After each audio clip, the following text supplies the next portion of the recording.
sedikit keren Satrio Piningit ya. Jadi Bung Karno itu seorang Satrio Piningit yang paripurna sampai masa tugasnya, sampai terakhirnya. Dan sekarang masih hidup. Yang hidup apanya? Sukmanya. Saksinya banyak, betul. saksinya banyak. Jadi oleh karena itu pada waktu dipindah ke atas, saya ya mau bayangan saya ngangkat itu, tulang-tulangnya tuh pindah ke sana gitu. Jari satu aja ndak ada. Ndak ada, jari satu aja ada. Tapi ininya masih nggak itu, apa, kain kafan? Kainnya masih ada. Kainnya masih ada. Tulang satu aja ndak ada.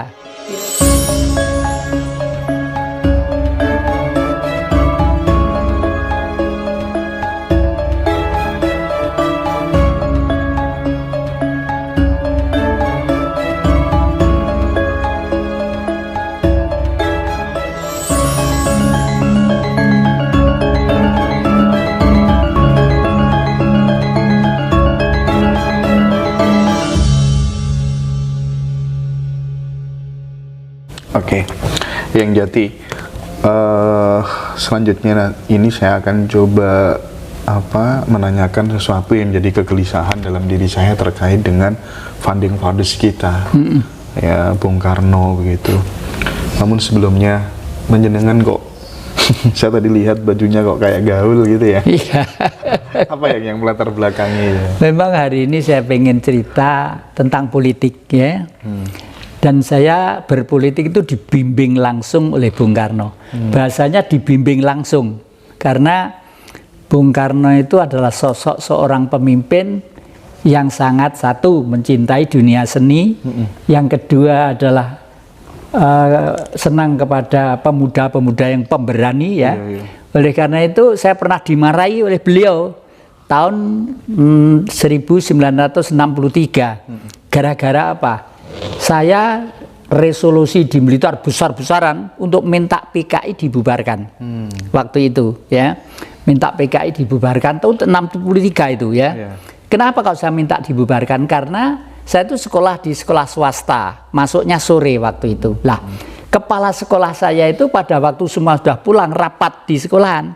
Pada waktu rapat itu saya mendengarkan di luar itu karena kantor guru-guru itu dari papan gitu, tadi dengar lah. Kepala sekolah itu bilang gini, kita harus mengkomuniskan Indonesia. Karena apa? Karena kalau Pancasila, jangankan kok dunia, orang Indonesia aja banyak yang nggak senang. Buktinya apa? Ada pemberontakan DI, PRRI, Permesta ya, lalu di Jawa Barat itu pemberontakan karena nggak senang dengan Pancasila.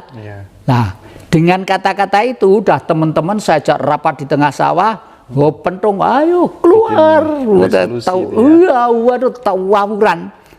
Dimarahin Bung Karno. Iya, akhirnya Bung Karno dengar, pergi ke Blitar mau nyekar Mbah Putri sama Mbah Kakung, pesen sama ibu, yuk Jati aja leh metu, aku harap nyekar, nyadran kalau nyekar itu bahasa Bung Karno nyadran gitu ya.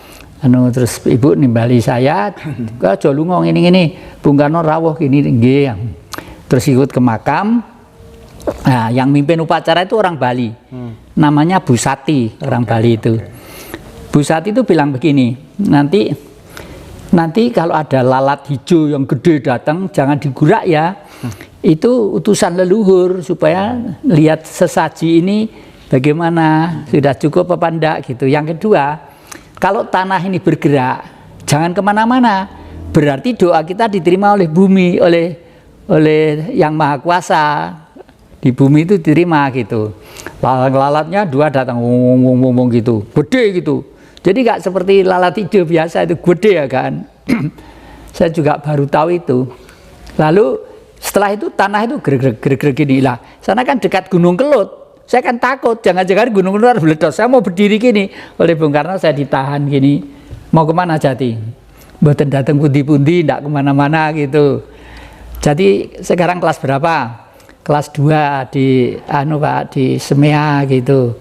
Ya wis, belajar sing sregep sampai lulus. Setelah itu nanti ke Jakarta melanjutkan di sana sambil biar nanti diajarin dalang oleh Pak Gito Swoko. Itu dalangnya dari Kademangan. Ingat-ingat ya Jat ya, besok Jati yang meneruskan Bapak. Itu 63. Makanya sampai sekarang tuh tidak pernah bisa tidur saya itu. mikir apa? Jadi ngerti bahwa melanjutkan Bapak itu artinya bukan kok saya harus menjadi RI 1, saya harus menjadi ndak gitu loh ya. Harus menjaga satu, bangsa ini harus terus tetap kondusif. Yang kedua adalah menjaga supaya putra-putra beliau itu tetap ndak ada yang ganggu macam-macam ya. Lalu yang ketiga yang penting adalah ajarannya. Sampai saya beli tanah di Singosari, itu luasnya kira-kira sekitar 6.000 meter. Itu rencana saya dulu untuk sekolahan Pancasila nasional dan internasional, rencana saya itu di sana itu. Tapi ya karena kalau saya sudah punya cita-cita gitu tuh hanya pasrah, ndak pernah buat proposal, ndak pernah buat gini-gini, minta-minta ngeribui keluarga juga nggak pernah. Semua berangkat dari saya sendiri. Iya. Yang saya sedikit menanyakan sesuatu yang mengganjal ya. Kita tahu bahwa panjenengan dulu pernah mengatakan bahwa ketika keluarga berencana untuk memindah makam beliau, Bung Karno begitu kan, saat dibuka ternyata di dalamnya tidak ada apa-apa. Betul. Nah, muncul sebuah spekulasi yang pertama bahwa jasad beliau memang benar-benar hilang karena muksa kehendak Sang Pencipta. Spekulasi yang kedua, jangan-jangan peristiwa kematian Bung Karno itu hanya rekayasa semesta, bahwa ternyata beliau masih hidup sampai saat ini. Karena ada beberapa orang yang mengatakan pernah melihat beliau secara langsung di Lampung. Sejauh ini ada 2 orang yang mengatakan begitu kepada saya. Nah, mungkin kan pada saat kematian itu kan memang tidak ada yang melihat jasadnya, ataukah memang ada? Gimana pendapat yang Jati? Pada waktu beliau dinyatakan wafat, ya, saya itu oleh Ibu Wardoyo harus ikut ke makam, ya. Saya ikut ngangkat jasadnya, ya, ikut ngangkat jasadnya. Saya turun ke bawah ngikut jasadnya lalu ditaruh gitu. Di kira-kira 10 meter dari Yang Putri sama Yang Kakung gitu, dan di bawah sana gitu. Terus suatu saat dari Bali itu Ibu Sati tadi itu mengatakan bahwa Bung Karno harus ditaruh di antara bapak dan ibu gitu, antara Mbak Putri, karena Yang Putri kan dari Bali ya, Yang Kakung dari Blitar aja ya itu ya. Tapi pada saat peristiwa meninggalnya beliau itu keluarga-keluarga terdekat nangis haru apa enggak ya? Diwarnai tangisan luar biasa enggak? Waktu itu ya jelas Mas, jelas semua itu menangis luar biasa ya, karena memang waktu itu memang ya menurut saya Bung Karno itu memang bahasanya ya memang harus dihilangkan lah, dimatikan lah, bahasanya seperti itu secara politik ya. Itu kan persoalan internasional juga sebenarnya. Persoalan internasional ya. Terus karena waktu itu Bung Karno itu mencanangkan suatu politik yang namanya Nasakom. Nah, saya dimarahi Bung Karno minta PKI supaya bubar dari Indonesia itu karena masih Nasakom tadi itu. Nasakom itu Nasional Agama Komunis. Oleh karena itu saya sekarang kepada adik-adik saya minta hati-hati. Jangan sampai terjebak oleh provokator dari orang-orang bahwa PKI itu komunis. Memang betul PKI itu komunis, tapi komunis belum tentu PKI. Kalau kita antem kromo bahwa kita harus anti komunis, Rusia sedemikian besarnya, Cina sedemikian besarnya, Korea Utara sedemikian besarnya, dan kita mau bodoh ketepil mau menang ngopo ya. Sebentar ya. Saya kejar sedikit ya, supaya ini informasi ini tidak bias. Yang Jati ikut mengangkat jenazahnya Bung Karno. Iya. Dan itu memang perawakannya memang Bung Karno benar. Bung Karno betul Bung Karno, saya tahu, saya hafal betul kerut-kerutnya. Iya. Siapa yang ngerawat terakhir kali Bung Karno ketika sampai kabundut? Yang rawat Bung Karno terakhir kalau tidak salah seorang dokter hewan ya, dokter hewan disuruh merawat. Sebenarnya itu diperintahkan untuk karena Bung Karno itu waktu itu digranat tidak mati, ditembak gini tidak mati pada waktu Idul Adha sama itu katanya tubuhnya jadi 2 atau apa? Iya itu. Jadi sampai yang nembak bingung loh, Bung Karno kok banyak gini, akhirnya kena temannya sendiri tadi itu. Itu kalau tidak makhluk atau titah yang memang dikehendaki oleh Sang Maha, sebagai seorang saya pakai istilah agak sedikit satro piningit ya. Jadi Bung Karno itu seorang Satrio Piningit yang paripurna sampai masa tugasnya, sampai terakhirnya. Dan sekarang masih hidup. Yang hidup apanya? Sukmanya. Saksinya banyak, betul. saksinya banyak. Jadi oleh karena itu pada waktu dipindah ke atas, saya ya mau bayangan saya ngangkat itu, tulang-tulangnya pindah ke sana gitu. Jari satu aja ndak ada. Ndak ada, jari satu aja ada. Tapi ininya masih nggak itu, apa, kain kafan? Kainnya masih ada. Kainnya masih ada. Tulang satu aja ndak ada. Kira-kira itu selang sekitar 1 tahun kok itu. 1 tahun mau dipindah ke atas itulah. Terus itu kan dinyatakan meninggal tahun 71. Betul. Nah, tahun 78 pada waktu perang di Timur Timur ada seorang marinir. Namanya Sri Ageng Widadi. Pernah cerita gitu. Rumahnya di Bantur, sekarang masih hidup masih hidup ya. Jam 10 siang begitu Pak Sri diberontong pretilin dari lereng gunung begitu, sembunyi di baliknya batu kira-kira 3 meter. Bung Karno tuh datang jam 10 siang itu. Sri itu kaget, Pak Sri kaget loh. Bapak siapa? Oh, mesti aja kamu lupa, wong saya tidak pakai pakaian dinas, cuma pakai kaos putih, lubang begitu ya. Terus apa? Saya Bung Karno, lalu sujud Pak Sri, sujud ke Bung Karno gitu, terus didirikan dah. Kamu sekarang sajak keluar dari sini, tapi setelah itu kamu cari buat rumah di Bantur, agak ke utara selatan Gondang Legi, ya. Jangan di kecamatannya. Kamu harus buka sendiri rumah di hutan itu. Pakai bambu boleh, pakai daun pisang boleh. Pokoknya kamu di sana, ya. Sekarang masih sugeng orangnya. Ya itu. Yang saya tanya lagi yang terkait dengan Bung Karno ya. Jadi gini, saya pernah melihat statement beliau di sebuah video begitu. Beliau mengatakan, wahai anak-anakku, jangan kau ceritakan penderitaanku kepada orang lain. Gitu.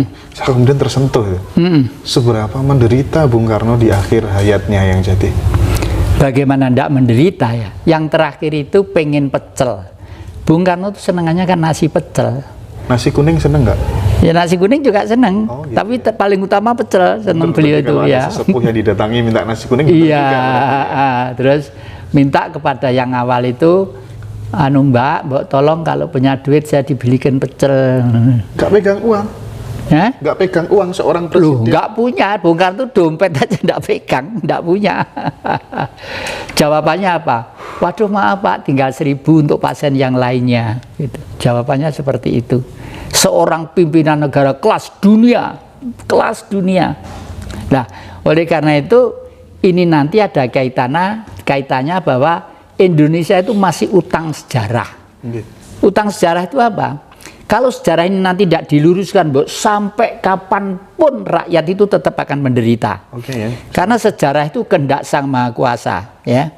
Kalau misalnya Mas Indra, ibunya namanya siapa, bapaknya namanya siapa, dirubah jadi orang lain segala macam itu kan gak logis itu. Benar. Seperti saya, ibu saya namanya Suyi, bapak saya Notokarni. Lalu mulai saya SD diambil putra oleh Bu Wardoyo, ya sudah seperti ibu saya sendiri ya. Itu ya saya ceritakan semua itu supaya sejarah ini tidak hilang begitu. Ya. Terus 65 itu sebenarnya adalah rekayasa dari luar negeri. Kenapa? Karena Bung Karno pada waktu itu mencanangkan trikora dan dwikora. Trikora itu bebaskan Irian Barat, ya. Dwikora itu ganyang Malaysia. Kenapa Malaysia kok diganyang? Lah ini Malaysia juga harus tahu ini ya. Karena diam-diam Inggris itu pengen ngepung Indonesia. Ya, Indonesia pengen dikepung. Dengan Inggris kan mendirikan negara Commonwealth ya. Singapura, Malaysia, Brunei Darussalam, lalu Australia dan lain sebagainya. Jadi tujuannya itu ngepung kita. Kenapa kita dikepung? Karena semua tahu bahwa kita itu negara terkaya di dunia. VOC di sini 500 tahun. Nah, oleh karena itu setelah kita diperangi, musuh itu tidak pernah menang dengan kita, baru ada taktik lain. Orang Indonesia itu jangan diperangi, tidak ada yang bisa menang, gitu. Ya. Gimana caranya? Tipu otaknya, diberi halusinasi ya, diberi kayalan-kayalan bahwa surga itu adalah, bahwa ini adalah, bahwa besok kalau mati itu adalah gini. Nah itu sebenarnya adalah pembunuhan otak kita. Itu by design dari mereka sebenarnya. Iya, dari mereka. Dan bangsa kita itu berbudi luhur. Kalau diajak bicara yang membuat hidup, diajak bicara tentang sesuatu yang gaib itu seneng, ya toh. Akhirnya 98% hidupnya itu di situ, dan ini ratusan tahun. Jadi konsep surga neraka itu sebenarnya tipuan. Tipuan. Saya bilang tipuan ya. Karena oleh karena itu saya pernah harus keliling ke Timur Tengah segala macam tuh hanya untuk membuktikan dan kitab-kitab suci adik-adik sekarang tahu, di situ ada Taurat, ada Zabur, ada Injil, ada Al-Quran, semua tahu ya, semua saya baca dengan sabar dan telaten gitu. Tentang surga dikatakan di surga itu di bawahnya mengalir sungai yang jernih, bersih dan gemericik. Dan di sana ada tanaman antara lain jahe dan merica. Iya. Masa besok kalau mati kita butuh rujak ulet di sana karena butuh merica dan jahe, kan tidak mungkin. Ternyata surga itu adalah tempat di mana manusia hidup. Di sana airnya gemericik ya, bermacam-macam tanaman, bermacam-macam tumbuh-tumbuhan, bunga-bunga yang harum tadi itu. Bukan besok kalau mati. Iya, saya tadi sempat waktu perjalanan nanti tanya deh ke yang Jati gini, nyambung sekarang ini jawabannya. Manusia itu kan dihidupkan di bumi, dimatikan di bumi, dibangkitkan juga di bumi. Ya, betul. Oleh karena itu kita sejak itu mulai ada istilah moksa ya, moksa. Moksa itu ada beberapa tipe. Tipe moksa pertama tipe ala Pangeran Diponegoro ya. Waktu itu tahun 1600-an, karena beliau sadar bahwa perjuangan itu belum selesai, masih jauh ya, dan barisan masih tidak revolusioner seperti yang dikayalkan. Akhirnya beliau mendirikan satu padepokan di Gunung Kawi ya. Di sana ada padepokan, cantrik-cantriknya itu kumpul. Suatu saat beliau sadar bahwa manusia itu akan habis masa hidupnya. Lah dikumpulkan mereka ya. Dah gini, semua hidup di bumi ini akan berakhir. Semua. Bahkan bumi pun akan berakhir entah berapa juta tahun. Tapi kalau yang lainnya bisa dilihat, entah binatang, entah ini, entah rumput, entah ini, tumbuhan mesti punya masa terakhirnya. Demikian juga manusia. Saya sudah waktunya ganti ke alam lain. Beberapa hari sebelumnya beliau melihat lubang gitu. Saya akan tidur di situ, tidak boleh satu pun menangis, tidak boleh, harus tegar. Kalau saya sudah tidur terus diuruk gitu, diuruk. Nah sekarang menjadi di Kawi itu ya, lalu menjadi pohon besar itu moksa yang pertama. Moksa yang kedua adalah Prabu Joyoboyo di Kediri ya. Kemarin saya ke sana dengan Pak Cip dari Turen itu. Di sana memang sengaja untuk menjelajahi, melakukan apa yang dilakukan oleh beliau ya, oleh beliau ke sana. Terus lah beliau itu moksanya bagaimana? Moksanya pada waktu itu kan sekitar abad ke-8 ke-6 gitu ya, mencari tempat yang suci di bumi ini ya. Kalau sekarang sudah, dan tempatnya itu di dekat padepokan saya sana, namanya Sumber Biru namanya ya. Di sana terus beliau itu sadar, akhirnya duduk begini di suatu tebing ya. Kalau sekarang sudah ada listrik, ada macam-macam, ada aspal. Kalau dulu sekian ratus tahun yang lalu ada apa ya, hutan lebat toh. Beliau duduk di sini, lama-lama dirambati oleh pohon, oleh rumput, oleh pohon, oleh lama-lama akar, dan lama-lama beliau itu ada di tengah-tengah pohon itu. Rogo jiwa dan raganya menjadi satu, menjadi pohon besar itu. Namanya terkenal dengan nama Ringin Putih di daerah Biru Singosari, 500 meter dari tempat saya, padepokan saya di sana. Lah, kenapa kok di situ? Karena disitulah tempat laboratorium orang Jawa. Laboratorium, makanya namanya biru, karena bekas untuk apa? Untuk membuat energi pembakaran itu mesti biru anunya itu. Lah itu orang Blitar, namanya Mbu Baradah, bisa terbang tanpa baling-baling. Iya. Leluhur kita ya. Leluhur kita bisa terbang tanpa baling-baling. Leluhur kita sangat istimewa. Waduh, sangat berjasa, istimewa. Tapi kita seolah-olah didesain supaya lupa dan tidak itu. Saya tertarik dengan surga sebagai surga neraka sebagai tipuan, ya kan? Desain dari mereka. Tujuannya apa yang jadi?